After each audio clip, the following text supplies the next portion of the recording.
Mithro, we welcome you to this series of live lectures on Sundarkand. This is our fourth session to give insightful knowledge about the teachings from Sundarkand which can transform our lives for betterment, more happiness, and more success in our lives. We have with us Mr. V.K. Sharma ji. He was Vice President in Garasim Limited and is presently doing the work of freelance trainer. He is in great demand from various corporate houses due to his very deep knowledge on many subjects. In our earlier three lectures, he has shown us as to how Sri Hanumanji used his power of positivity spontaneously when faced with sudden challenges in life. Every time it came as a surprise crisis, such as when Sursa met him, or Menak tried to lure him away from work, or Lankini tried to stop him from doing his work. By his positivity, he created friendships in enemy territory of Lanka and learned how to reach Sita Mata. The dialogue between Vibhishanji and Hanumanji is of immense importance and has been very nicely explained by Mr. V.K. Sharma ji. Another learning is how delicately Sri Hanumanji approached Sita Mata and created confidence in her about her safety and about his capabilities to handle the situation. Yet, another important lesson is how, in a place like Lanka, Hanumanji created a new opportunity for himself to meet Ravan first by destroying Ashok Vatika, killing Akshay Kumar, the son of Ravan, and then terrifying Ravan by Lanka Dahan. All these are the great learnings for all of us because when we face challenges in life, the challenges try to drag us back and positive power of positivity tries to make us move forward from strength to strength. Sri Sharmaji has deep understanding of the subject. I now request Sri Sharmaji to please place his ideas from Sundarkand for our further benefit. Sri Sharmaji. Thank you sir. अभी तक हमने सुंदरकांड से मानवीय जीवन में जो मनोवैज्ञानिक problems हैं उन पर बहुत सारी पर चर्चा कर ली। आज हम नई मनोवैज्ञानिक जो कमियां हैं मनुष्य की, सुंदरकांड उन पर चर्चा करने की जो अनुमति देता है, आज उन पर चर्चा करेंगे। तो सुंदरकांड में एक बहुत बढ़िया प्रसंग आता है जिसमें जो मानव की चापलूसी करने की, जैसे आज कॉरपोरेट में लोग ऐसा बोलते हैं कि वह जो लोगों का परफॉर्मेंस वर्सेस जो लोगों की अपनी चाटुकारिता है या उसको वो एक एक्सप्रेशन के नाम पर वर्ड देकर बात करते हैं कि हम कंपनी के साथ हमारी लॉयल्टी है। तो लॉयल्टी वर्सेस चाटुकारिता को डिफाइन करने की कोशिश आज सुंदरकांड के माध्यम से करेंगे। सुंदरकांड में जब मंदोदरी रावण से कहती है कि समुद्र के दूसरे किनारे पर श्री राम की सेना पहुंच गई है, वो लंका पर कभी भी चढ़ाई कर सकते हैं, तो रावण अपनी रानी को तरह तरह से समझाता है और अहंकारवश उसकी मूल भावना को स्वीकार नहीं करता है। और वह यह कहता है कि जब इधर आएंगे वानर, रीछ और दोनों वनवासी तो मेरे जो राक्षस है उन्हें 2 मिनट में खा जाएंगे और उनका पेट भर जाएगा। बहुत दिनों से उन्होंने स्वादिष्ट भोजन भी नहीं किया है। तब मंदोदरी उसको कहती है कि जो तुम कह रहे हो ये उस तरह की नहीं है जो सीत निशा समाई वाली हमने बात पिछले एपिसोड में की थी। मंदोदरी उसको फिर समझाती है और फिर रावण मंदोदरी को समझाते हुए अपने गले से लगाते हुए दरबार में चला जाता है और दरबार में दरबारी रावण के साथ उसकी चापलूसी की बात करते हैं। वहां से आज के प्रसंग को हम प्रारंभ करेंगे। तो बाबा तुलसीदास जी ने वहां लिखा है, सचिव वैद्य गुरु तीन जो प्रिय बोलई भय आस, राज धर्म तर तीन कर हो ही बेग ही नाश। तो बाबा तुलसीदास जी ने जो आज के समाज की व्यवस्था है, देखिए ये बाबा तुलसीदास जी ने अब से 1500-1700 साल पहले सुंदरकांड को, रामचरितमानस को लिखा, लेकिन वो जानते थे कि मानव की कमियां क्या क्या हैं। तो उन्होंने तब लिखा कि यदि सेक्रेटरी, जिसको आज हम सेक्रेटरी बोलते हैं, उनको उन्होंने सचिव लिखा, और जिसको हम आज डॉक्टर बोलते हैं उनको वैद्य लिखा। सचिव, वैद्य, गुरु, तीन जो, और जिसको आज की डेट में हम मेंटर बोलते हैं, ट्यूटर बोलते हैं, या ट्रेनर बोलते हैं, या शिक्षक बोलते हैं, या कोई भी और नाम दे सकते हैं, तो उनको उन्होंने गुरु लिखा। ये तीनों यदि भय के कारण या लालच के कारण, एक तो उनको भय हो सकता है कि ब्राह्मण बहुत शक्तिशाली है, आज भी हम बहुत शक्तिशाली हैं। आज देखिए कुछ लोग अपने शक्ति के बल पर किसी से प्रश्न नहीं करने देते, किसी को कुछ समझने नहीं देते, किसी के साथ कोई प्रेस कॉन्फ्रेंसिंग नहीं करते, किसी को अपनी वीकी जो कमियां हैं उनको अवगत नहीं होने देते, उनको छुपाकर रखते हैं और अपने लोगों से अपनी तारीफ में, चाहे वो प्रिंट मीडिया हो या वो इलेक्ट्रॉनिक मीडिया हो या जो बुक्स के माध्यम से अपनी तारीफ करवाते हैं। तो बाबा तुलसीदास जी को यह बात तब भी पता थी और उन्होंने तब लिखा कि यदि सचिव, वैद्य और गुरु, ये तीनों या तो भय के कारण या लालच के कारण, जैसे डॉक्टर को लालच रहता है कि मेरा मरीज भाग ना जाए, तो वो उसके लालच में मीठी मीठी बात करता है, उसको सही बात नहीं बताता। तो बाबा तुलसीदास जी ने स्पष्ट लिखा है कि यदि सचिव हमारा मीठा बोलेगा या भय के कारण झूठ बोलेगा तो राज्य गया या हमारी जो सत्ता है वो गई। यदि डॉक्टर मीठा बोलेगा तो हमारा शरीर स्वास्थ्य ठीक नहीं होगा, वो गया। और यदि गुरु मीठा बोलेगा या भय के कारण मीठा या लालच के कारण स्वार्थवश अच्छी अच्छी बात करेगा, ठाकुर सुहाती बात करेगा, तो हमारा धर्म चला जाएगा, हमारी संस्कृति खतरे में आ जाएगी। और संस्कृति के बारे में ऐसा कहा जाता है कि जहां संस्कृति चली जाती है वहां आगे की कई पीढ़ियां बर्बाद हो जाती हैं। हिंदी में एक बहुत पॉपुलर कहावत है, जहां बरसात नहीं होती वहां खेती खत्म हो जाती है, और जहां संस्कृति को ध्यान में नहीं रखा जाता वहां की आगे आने वाली नस्लें बर्बाद हो जाती हैं। और आज आप यह बात समाज में विशेष रूप से देखेंगे कि हर कोई या तो भय के कारण या लालच के कारण मीठा बोलेगा या घुमा फिराकर आपके सामने आपकी बड़ाई की बात करेगा। तो कॉर्पोरेट में जो मैंने बात कही थी, performance versus productivity versus performance, उसको लोगों ने लॉयल्टी वर्सेस परफॉर्मेंस बना दिया है।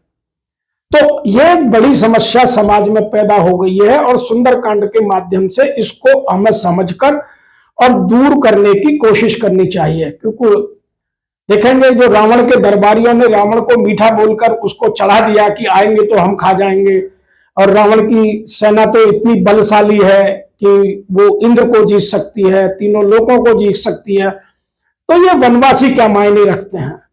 तो ये सत्य को स्वीकारना नहीं, सत्य को अस्वीकार कर अपनी ईगो को बढ़ाने वाली बात है। ऐसे दूसरी बात और सुंदरकांड हमें सिखाता है कि गहन से गहन नकारात्मक विचारों में भी अच्छे अवसर पैदा होते हैं, कि हम कितने ही दुविधा में फंस जाएं, कितनी ही विपत्तियों में फंस जाएं, लेकिन हमें अच्छे अवसर बीच बीच में मिलते हैं। तो सुंदरकांड इस बात को हमें बहुत गहराई से समझाता है और वह यह बताता है कि कभी भी आदमी को विपत्तियों में दुखी नहीं होना चाहिए, कि जैसे ही अच्छा अवसर आए उसे ग्रैब करे और अपने आप को सकारात्मक विचारों में मोड़े। तो इस बात को बाबा तुलसीदास जी ने बहुत अच्छे से हमें समझाने की कोशिश की है कि अवसर जान विभीषण आवा। तो अवसर देख करके विभीषण जी रावण के दरबार में आते हैं और रावण को तरह तरह की नीतिगत बातें समझाते हैं, लेकिन रावण अहंकार में एक भी बात को स्वीकारता नहीं है। यही गलती जीवन में हम लोग करते हैं कि हमें विपत्ति में बहुत अच्छे अवसर आते हैं, लेकिन हम विपत्ति में विपत्ति ही खोजते रहते हैं, क्योंकि अहंकार में चीजें घुसी हुई है। हम अवसरों को ना तो देखते हैं, ना उनको स्वीकारते हैं, ना उनका लाभ उठाते हैं। तो यह बड़ी एक विपत्ति की बात है कि हम अच्छे अवसरों को छोड़ देते हैं। जैसे यहाँ विभीषण के आने पर विभीषण जी ने रावण को बार बार समझाया और उन्होंने रावण के चरण तक पकड़े कि भैया तुम तो मेरे पिताजी की तरह, आप मुझे मार भी लो तब भी मेरे को कुछ नहीं बिगड़ता है, लेकिन आप मेरी बात मान लो, आप माता सीता को लौटा दो। क्यों पूरे कुल का सत्यानाश करना चाहते हो? लेकिन रावण है जो अहंकार बस उस बात को नहीं मानता है। अगली बात और भी बाबा तुलसीदास जी ने बहुत स्पष्टता के साथ हमें समझाने की कोशिश की है। काम क्रोध मद लोभ बस नाथ न रख के पंथ। किन किन बातों को बोला है? जो कामी हैं, जो क्रोधी हैं, जो अहंकारी हैं, जो लोभी हैं, ये सब नरक के रास्ते हैं। बाबा तुलसीदास जी ने बहुत स्पष्टतः रामचरितमानस में और सुंदरकांड में मानवीय व्यवहारों को ठीक करने की उपायों की चर्चा की है, लेकिन हम उन बात को सुनते नहीं हैं। इस बात को पूरा करते हैं। काम क्रोध मद लोभ सब नाथ न रख के पंथ, सब पर हर रघुवीर ही भजऊं भजऊं जय संत। संत व्यक्ति वही है जो इन विपत्ति के समय में भी इन चारों चीजों का इमीडिएटली तत्काल प्रभाव से अवसरों को एक तरफ कर देता है। काम को, क्रोध को, मद को, लोभ को, इन चारों चीजों को जो अपने से बाहर कर लेगा उसका जीवन संत जैसा एकदम पवित्र और सरल सौम्य बन जाएगा। तो बाबा तुलसीदास हमें बार बार इन चीजों को समझाने की कोशिश करते हैं। उन्होंने बहुत सारे ऐसे एग्जाम्पल लिखे हैं। आगे एक और एग्जाम्पल लिखा है कि जब हम बहुत सारी नकारात्मकता से घिर जाते हैं और सकारात्मक विचारों का सम्मान नहीं करते हैं तो सकारात्मक विचार बहुत तेजी से आते हैं और हमारे मन से तेजी से ही गायब हो जाते हैं। उसका उदाहरण बाबा तुलसीदास जी ने, जो रावण के मामा है माल्यवंत जी, उनकी वजह से, उनके कारण दिया है। और उन्होंने माल्यवंत का दरबार में आना, विभीषण और रावण के बीच जो संवाद चल रहा है उसको समझना, और विभीषण और रावण का संवाद, आप सकारात्मकता और नकारात्मकता का संवाद जानिए।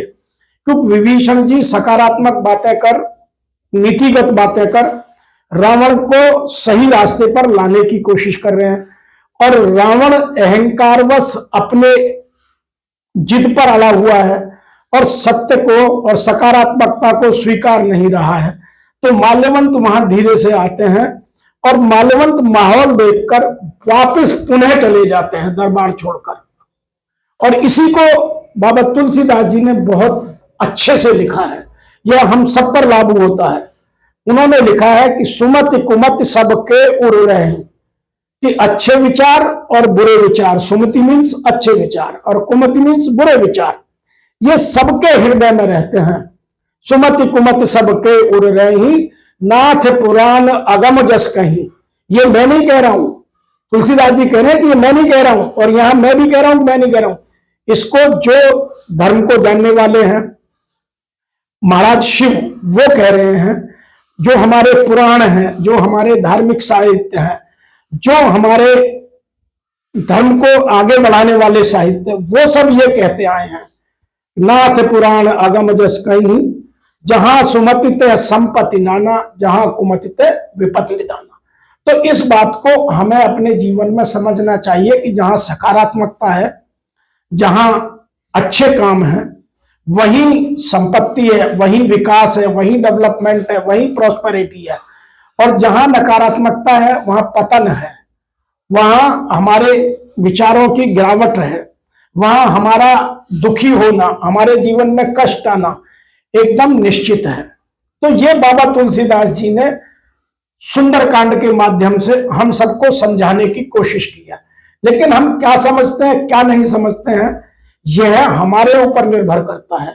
बाबा तुलसीदास जी ने और भी बहुत सारी बातें की हैं कि अहंकारी व्यक्ति नीतिपरक बातों को कभी स्वीकारता नहीं और उनके प्रभाव को कम करता चला जाता है, क्योंकि उसको यदि लगता है कि मैं इन बातों को स्वीकार लूंगा तो शायद मेरा महत्व कम हो जाएगा।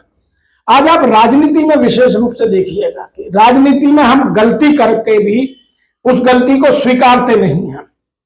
जैसे मैं एक उदाहरण से दूंगा, टेनी के बेटे ने, अजय मिश्रा के बेटे ने सरेआम किसानों को पीलीभीत में अपनी गाड़ी के नीचे रौंद कर मारा, लेकिन पार्टी ने स्वीकार नहीं किया, अजय टेनी ने स्वीकार नहीं किया। क्या ये सुंदरकांड का उदाहरण नहीं है कि अहंकारी व्यक्ति कभी भी किसी बात को स्वीकारता ही नहीं है?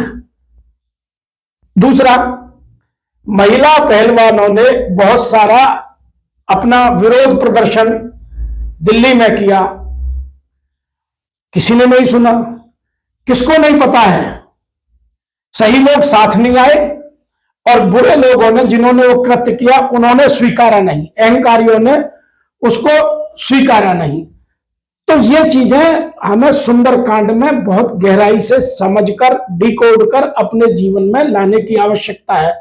और उनका हमारे जीवन में प्रभाव क्या करता है? सुध पुराण सुर सम्मत बानी, कहे विभीषण नीत बखानी, सुनत दशानन उठा रिसाई, खल तई मृत्यु निकट अबाई। तो रावण अपने भाई को कह रहा है कि हे खल, खल मीन्स दुष्ट व्यक्ति, कि तेरी मृत्यु आ गई है, खाता लंका का है और बात उन दो वनवासियों की करता है। ऐसे ही हम अहंकारवश यही बातें रात दिन समाज में देखते हैं। तो ये चीजें हमें अपने मनोविकारों को ठीक करने के लिए बाबा तुलसीदास जी ने बहुत अच्छे अच्छे तरीके से समझाने की कोशिश किया। अब हम सुंदरकांड को या रामचरितमानस को अपने जीवन में कितना ठीक से समझते हैं, कितना गहनता से डिकोड करते हैं और अपनी कमियों को दूर कर अपने जीवन को उत्कृष्ट बनाने की कोशिश करते हैं। क्योंकि हमारा मूल प्रश्न ये है कि क्या हम सुंदरकांड से या रामचरितमानस से अपने जीवन को उत्कृष्ट बना सकते हैं? अवश्य बना सकते हैं, लेकिन हमें उन चीजों को डिकोड कर अपने जीवन में, अपने रहन सहन में, अपने व्यवहार में, अपने आचरण में, अपने दिन प्रतिदिन की क्रियाकलापों में बदलाव लाने की आवश्यकता है। आगे बाबा तुलसीदास जी ने एक संत व्यक्ति, एक अच्छे व्यक्ति, एक परोपकारी व्यक्ति, एक करुणा से भरे हुए व्यक्ति की क्या पहचान है, उसकी बात बताने की कोशिश किया। हम सब जब अपनी बात होती है तो हम सब अपने आप को महान मानते हैं और दूसरे को छोटा मानते हैं, जबकि वास्तविकता कुछ और होती है। तो यहां बाबा तुलसीदास जी ने अपने माध्यम से और सुंदरकांड के इस प्रसंग के माध्यम से एक संत के अच्छे गुणों की व्याख्या करने की कोशिश की है। और व्याख्या भी किसके द्वारा कहलवाई है? जब हमने ये प्रोग्राम शुरू किया था तो हमने रामचरितमानस के जो राम का सरोवर है उसके 4 घाटों की वर्णन की थी। एक घाट पर माता पार्वती और भगवान शिव बैठ करके राम कथा कर रहे हैं, दूसरे घाट पर काकभूषुंडी और गरुड़ जी सुन रहे हैं, काकभूषुंडी कथा कह रहे हैं और गरुड़ जी सुन रहे हैं, और तीसरे पर याज्ञवल्क्य जी और भारद्वाज जी, और चौथे घाट पर तुलसीदास जी स्वयं है। तो यहां जो ये प्रसंग कहा गया है कि उमा संत के यहां बढ़ाई, मंद करत को करही भगाई, कि जो संत व्यक्ति है वो बुरी से बुरी हालत में भी दूसरे की भलाई की बात करता है, अपनी भलाई की बात नहीं करता। और यहां विभीषण जी को रावण लात मार रहा है, दरबार में बेइज्जती कर रहा है, दरबारी हंस रहे हैं और विभीषण जी फिर भी रावण की भलाई की बात ही कर रहे हैं। और वो उनको क्या कह रहे हैं? बार बार समझा रहे हैं कि भाई कुछ भी करो लेकिन सीता जी को लौटा दो, और यदि तुमने सीता जी को नहीं लौटाया तो शंभु मीन्स भगवान शिव, जिनका रावण भक्त है, वो भी तुम्हें नहीं बचा सकते, वो भी तुम्हारी रक्षा नहीं कर सकते। इसीलिए आपको सीता को लौटाना ही पड़ेगा। और सीता जी को लौटाना है मतलब है अहंकार को छोड़ना और सकारात्मकता को या भक्ति को स्वीकार करना। तो बार बार हमें यह समझाने की कोशिश की जा रही है कि हम संत के लक्षणों को भी समझें, और संत का प्रमुख लक्षण है स्वार्थ को छोड़कर परमार्थ की बात करना। और यहां विभीषण जी का चरित्र बार बार अपने स्वार्थ की बात नहीं कर रहा है, वो रावण को यह समझाने की कोशिश कर रहा है कि भैया तुम गलती कर रहे हो, तुम्हारी वजह से पूरा राक्षस कुल का सत्यानाश हो रहा है, पूरी लंका की जो इतनी दिव्यता है, भव्यता है, वो खत्म हो रही है, लेकिन रावण है कि जो विभीषण जी की एक भी बात को नहीं सुन रहा है। तो ये बात हमें समझनी पड़ेगी कि उमा संत के यह बड़ाई, मंद करत जो करई भलाई, तुम पित सरस मोय भले मोय मारा, राम भजे हित नाथ तुम्हारा। कि तुमने भले पिता की तरह, मैं तुम्हें पिता तुल्य मानता हूं, बड़े भाई को हिंदू समाज में पिता के समान माना जाता है, तो मैं तुम्हें पिता के बराबर मानता हूं, तुमने अच्छा किया मुझे मारा, लेकिन मैं फिर भी हाथ जोड़कर विनती कर रहा हूं कि जब तक तुम राम को नहीं भजोगे, जब तक हम सत्य को स्वीकार नहीं करेंगे, तब तक हमारी भलाई नहीं हो सकती। एक और विचार सुंदरकांड में हमें गहराई से समझने को, सुनने को मिलता है कि नकारात्मक विचारों के समाप्त होते ही सकारात्मकता और गहनता, नकारात्मकता और गहनता से हावी हो जाती है। तो हमें अपने मन को पहली बात तो कभी खाली नहीं रखना। लोग कहते हैं कि अपने को खाली रखना सीखो। यदि हम शून्यवाद में जाना चाहते हैं तो विचारों पर नियंत्रण होना बहुत जरूरी है। देखिए, यहाँ आध्यात्मिक भी और व्यवहारिक भी दोनों चर्चाएं बाबा तुलसीदास जी ने की है कि अपने मस्तिष्क को कभी खाली मत रखो। मस्तिष्क के बारे में क्या कहा जाता है? खाली दिमाग शैतान का घर। वो इसीलिए कहा जा सकता है कि यदि हमने अपने दिमाग में सकारात्मक विचार नहीं रखे तो नकारात्मक विचार स्वयं आ जाते हैं। यदि आप खेत में कोई फसल ना बोएं तो खरपतवार स्वयं उगाते हैं, जो जंगली घास है स्वयं पैदा हो जाती है। इसीलिए खेत को ठीक से जोत कर तैयार कर फसल बोने की आवश्यकता है। उसी तरह से दिमाग को भी अपने आप को पहना कर और सकारात्मक विचारों से भरा रहना आवश्यक है। यदि आप दिमाग में सकारात्मक विचार नहीं डालेंगे तो नकारात्मक विचार स्वयं घुस जाते हैं। इसीलिए हमें बार बार नकारात्मक विचारों को उखाड़ कर बाहर फेंकना, जैसे किसान खेत से खरपतवारों को उखाड़ कर फेंकना, और सकारात्मक विचारों को पैदा करना।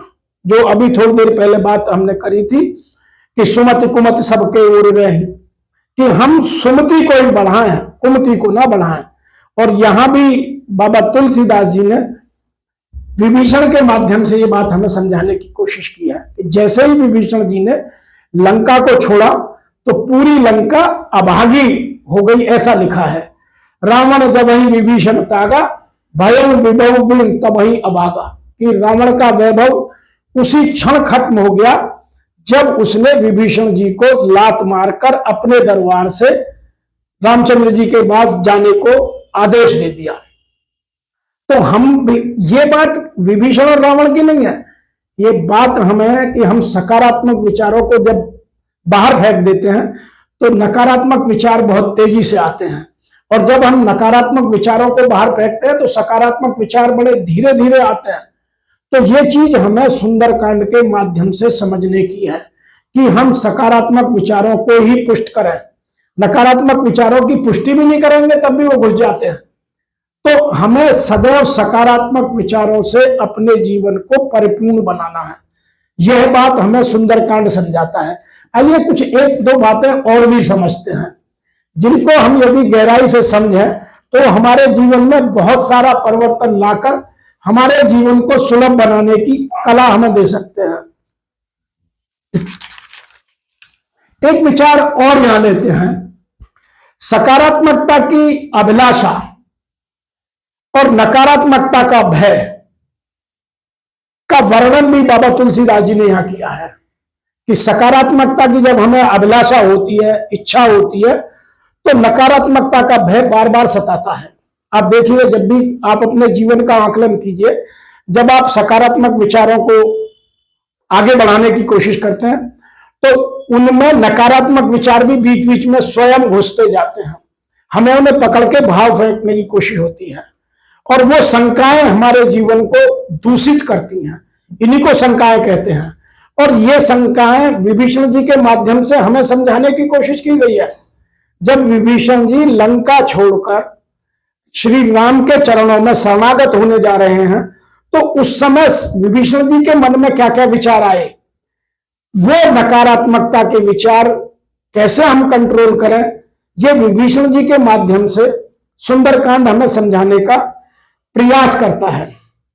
और उनको ही हमें, जो विभीषण जी रास्ते भर सोचते आए हैं कि मैंने प्रभु श्री राम का बड़ा नाम सुना है, भरत जी उनको बहुत प्रिय हैं, रामचंद्र जी ने अपने अयोध्या के राज्य को त्याग दिया, और जब वो अपने गुरु के साथ अपनी शादी के लिए जनकपुर जा रहे थे तो दंडक वन में उन्होंने ऋषि गौतम ऋषि की पत्नी अहिल्या का उद्धार किया। ये मैंने केवल अभी तक सुना है, देखा नहीं है। तो उनके मन में विचार आ रहा है, जे पद परस ऋषि, जे पद परस तरी ऋषि नारी, दंडक कानन पावनकारी, जे पद जनक सुता उरुलाए, कपट कुरंग संग धर धाये। मैं आज उन पैरों को जाकर के स्वयं देखूंगा, तब अनुभव करूंगा। और उन्होंने रामचंद्र जी से जाके कहा भी है कि मैंने अभी तक केवल आपका यश सुना है, वास्तविकता में आज जानूंगा। हम भी अपने जीवन में ये बातें स्पष्टता से कहें। हमें आदमी की परख होना बहुत आवश्यक है। किसी का हम बहुत बड़ा नाम सुन के जाते हैं, वो हमारे कितने काम का है। वह बाबा तुलसीदास जी ने यहाँ विभीषण के माध्यम से हमें समझाने की कोशिश की है कि हम किसी भी व्यक्ति पर आंख मीच कर विश्वास ना करें, पहले उन चीजों को समझें और उनके भाव से उसकी परख करें। तो उन्होंने यहां भी इस बात को बहुत स्पष्टता से लिखा है। जे पायन के पाद कहूं भरत रहे मन लाए, ते पद आज विलोकन इन नयन न जाए। कि मैंने केवल सुना है, जाकर देखूंगा। और सुग्रीव जी के मन के विचार भी यहां आते हैं। देखिए, एक तरफ विभीषण जी के मन में क्या विचार आ रहे हैं, और जब वहां विभीषण जी पहुंच जाते हैं राम के पास, तो सुग्रीव जी के मन में क्या विचार आते हैं और प्रभु श्री राम के मन में क्या विचार आते हैं, इन विचारों का अंतर समझिए। और यह अंतर्बोध हमारी आत्मा को हिलाकर रखता है। यदि हम गहराई से समझें तो यह अंतर्बोध हमें हिला देता है। सुग्रीव जी ने क्या सोचा, वह भी समझने की बात है। सुग्रीव जी प्रभु श्री राम से कह रहे हैं, जान ही जाए निशाचर माया, कि इन राक्षसों की माया को जाना नहीं जा सकता, काम रूप के ही कारण आया। कि रावण का भाई पता नहीं किस कारण से आया है। उनके मन की शंकाओं का आचरण देखिए। भेद हमार लेन सठावा, ये मूर्ख हमारा, कि हमारी सेना कितनी बलशाली है, हमारी युद्ध की स्ट्रेटेजी क्या है, हम किस तरह से लंका पर चढ़ाई करने की सोच रहे हैं, ये हमारे सब मन की बातों को लेने के लिए आया है। भेद हमार लेन सठ आवा, राखिए बांध मोई असभावा, कि इसको बांध करके रख लो, इसको छोड़ना मत। तो सुग्रीव जी प्रभु श्री राम को ये बोल रहे हैं। अपने तीन विचारों का अंतर्द्वंद देखिए कि विभीषण जी क्या सोचते हुए आ रहे हैं, सुग्रीव जी क्या विचार प्रभु श्री राम के सामने रख रहे हैं, और रामचंद्र जी क्या कह रहे हैं। रामचंद्र जी ने अपने जीवन में सदैव मर्यादाओं का पालन किया है, सदैव अपने नैतिक मूल्यों को प्रदर्शित किया है, उन पर अडिग रहे हैं। तो यहां भी प्रभु श्री राम ने उसी बात को कहा। प्रभु श्री राम ने सुग्रीव से, जामवंत जी से स्पष्ट शब्दों में कहा कि तुम जो सोच रहे हो तुम सोचो, लेकिन मैं जो कहता हूं उसे भी सुनो। तो उन्होंने कहा, सखा नीत तुम नीक विचारी। तुमने बहुत अच्छी बात की है कि हाँ, विभीषण हमारा भेद लेने आ रहा है, उसको हमें बांध कर रखना चाहिए। पर अगली बात क्या कही, मम पन शरणागत भयहारी, कि मैं तो जो मेरी शरण में आ गया वह अच्छा है या बुरा है, मैं सबको स्वीकार करता हूं। देखिए, यहां प्रभु श्री राम के माध्यम से बाबा तुलसीदास हमारी सामर्थ्यताओं को चैलेंज कर रहे हैं कि हमारी सामर्थ्यता कितने उत्कृष्ट स्तर की है। और सामर्थ्यता में मैं पहले भी एक बात शायद इसी प्रसंग में, इससे पिछले प्रसंग में हमने की थी कि आदमी को अपनी सामर्थ्यता पर विश्वास अडिग होना चाहिए, अपनी सामर्थ्यता पर कभी भी शक या शंका पैदा नहीं करनी चाहिए। तो यहां प्रभु श्री राम ने स्पष्ट कहा, सखा कही तुम नीक विचारी, मम पन शरणागत भयहारी, सुन प्रभु वचन हृदय हनुमाना, सुन प्रभु वचन हरस हनुमाना, शरणागत बच्छल भगवाना। कि वहां हनुमान जी जो माता सीता की खोज करके आए थे, विभीषण जी से मिलकर के आए थे, तो उन्हें पता है विभीषण जी ये सब काम करने नहीं आ रहे जो सुग्रीव जी बोल रहे हैं। विभीषण जी तो राम के भक्त हैं, और इसीलिए प्रभु श्री राम जो है वो जो उनका भक्त बन जाता है, जो उनका शरणागत हो जाता है, उसके मदद करने वाले हैं। तो सबसे ज्यादा आनंद किसको मिला? हनुमान जी को। और हनुमान जी कौन है? हनुमान जी हमारे बस विचारों में बची हुई सकारात्मकता और हमारे विचारों में बसा हुआ अदम्य साहस, हमारा आत्मविश्वास, हमारा आत्मचिंतन, ये सब हनुमान जी के कुछ मूल नैतिक उदाहरण हैं। इसीलिए आगे भी बाबा तुलसीदास जी ने हनुमान जी की बात के माध्यम से अगली बात और कह डाली, शरणागत कहूं जे तजहि निज अन इत अनुमान। प्रभु श्री राम जी कह रहे हैं कि जो व्यक्ति अपनी शरण में आए हुए व्यक्ति को अपने लाभ या हानि का आकलन कर उसको स्वीकारता है या नकारता है, ते नर पावर पाप में तिने बिलोकत हाल। वो लोग पापी हैं। जो शरण में आ जाए उसको स्वीकार कीजिए। जो शरणागत हो गया फिर उसकी ना कोई जाति बचती है, ना कोई धर्म बचता है, ना उसका अहंकार बचता है, फिर उसका कुछ नहीं बचता। तो ये सामर्थ्यता के माध्यम से हमें अपनी बात को समझने की कोशिश करनी चाहिए कि बाबा तुलसीदास जी ने कितना गहरा ज्ञान कितने आसान शब्दों में बिना किसी कीमत के हमें देने की कोशिश की है। तो हमें यह बात समझ करके अपने जीवन को उत्कृष्ट बनाने का प्रयास स्वयं करना पड़ेगा कि हमारे पास यदि कोई व्यक्ति आता है और हम उसकी मदद नहीं करते हैं, यह हमारी अच्छाई है या बुराई है।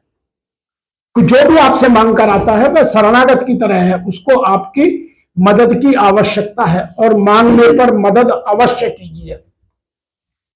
यह सुंदरकांड का स्पष्ट और सीधा मतलब है कि आपके जो मदद मांगने आए उसकी मदद अवश्य कीजिए, उससे पहले उसका आकलन अवश्य कीजिए।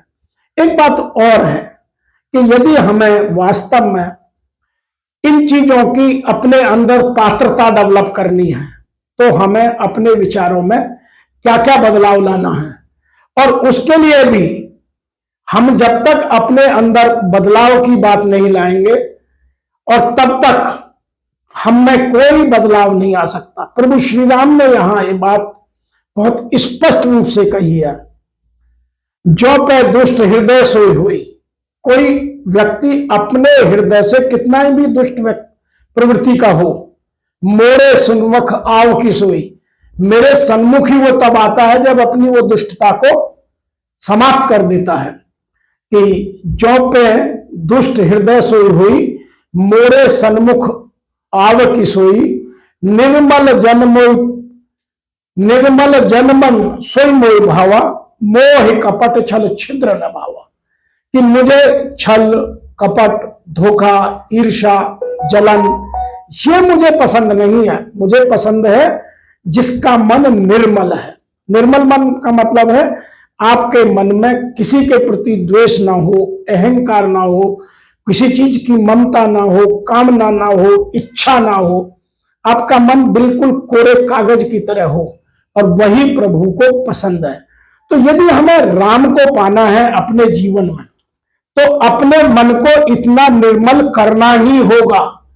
यदि मैं छल से, कपट से, लालच से, द्वंद्व से, अहंकार से, भय से, इन चीजों से युक्त हूं तो मेरे मन में प्रभु श्री राम नहीं आ सकते। उनका आने का मतलब यह है कि मैं अपने घर को पहले साफ कर लूं, अर्थात इन चीजों को बाहर निकालकर फेंक दूं।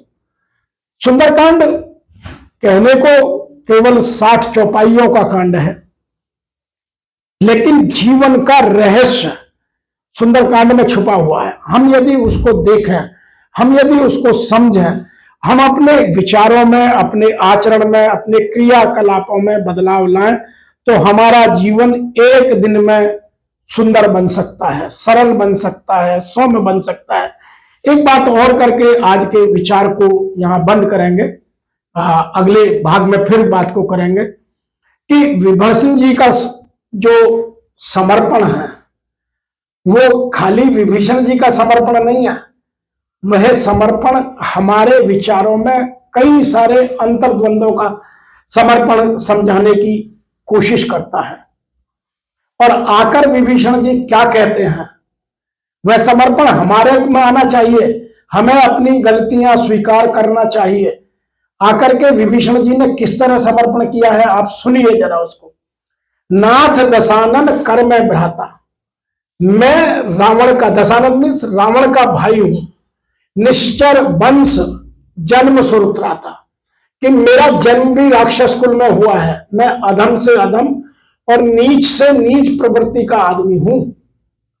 क्या हम इस तरह अपने जीवन में कभी कोई सत्य को स्वीकारने की हिम्मत या साहस जुटा पाते हैं? तो हमें विभीषण जी से बहुत सारी चीजें सीखने की हैं।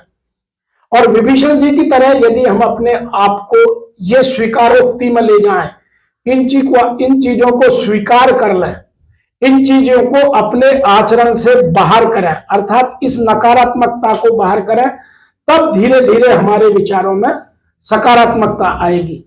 तो यहां बाबा तुलसीदास जी ने विभीषण जी के माध्यम से अपनी स्वीकारोक्ति बढ़ाने की बात हमें समझाने की कोशिश की है कि नाथ दशानन कर मैं भ्राता, निश्चर वंश जन्म सुरत्राता, सहज पाप मृय तामस देहा, मेरा तो शरीर भी तामसी है। हमारे गीता में या हमारे हिंदी साहित्य में 3 तरह के तत्वों की बात की गई है। पहले हैं सात्विक, जिन्हें सत्व कहा जाता है, दूसरे हैं रजस, जिन्हें रज कहा जाता है, और तीसरे हैं तामसिक, जिनको तम कहा गया है।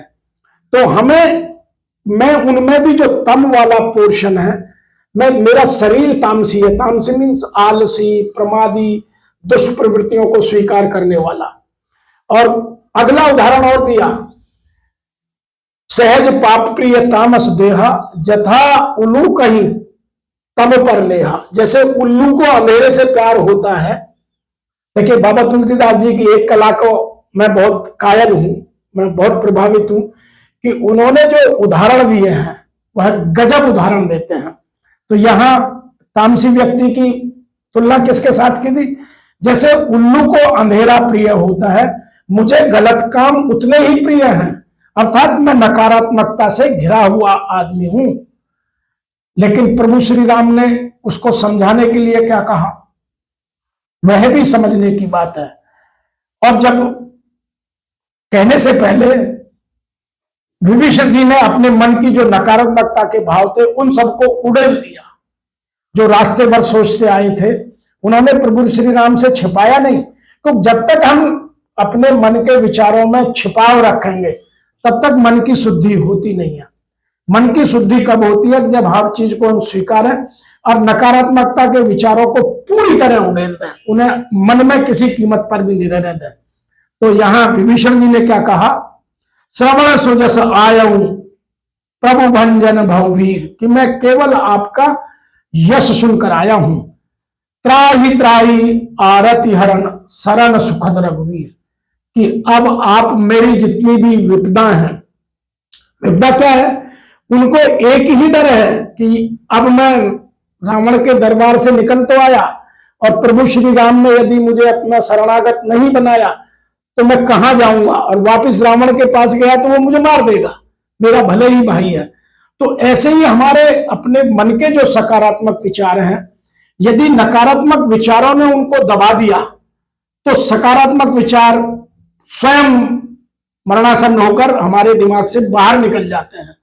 तो ये हमें जीवन में चीजें समझनी चाहिए, अपनानी चाहिए और अपने जीवन को सरल, सौम्य, सुगम बनाने के लिए विकारों को दूर करना है।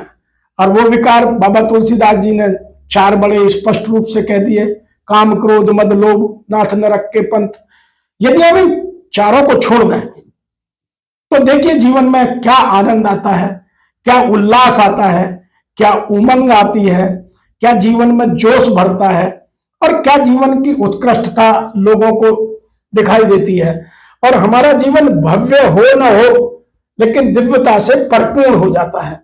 तो आज की बात को यही समाप्त करते हैं और अगले अंक में फिर आपसे सुंदरकांड के नए नए छुपे हुए जो शिक्षाएं हैं उनके माध्यम से आपके साथ चर्चा करेंगे।